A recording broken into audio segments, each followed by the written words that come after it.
Շատ ժամանակ հենց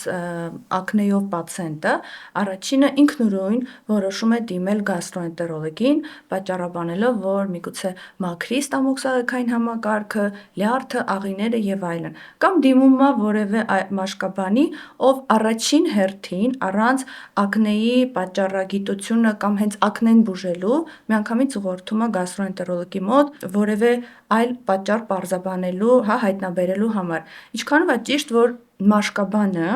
հենց առաջին հերթին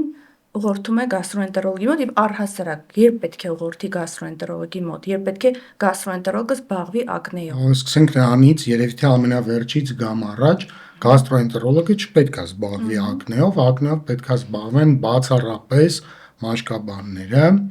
Ինչ վերաբերում է մյուս հարցին, ինչ են ուղարկում, ցավոք սրտի չեմ կարող այդ հարցին պատասխանել, որովհետև ակնեի պատճառագիտությունը ավելի քան ուսումնասիրված է եւ ակնեի պատճառագիտության մեջ ստամոքսահարքային տրակտի դերակատարումը շատ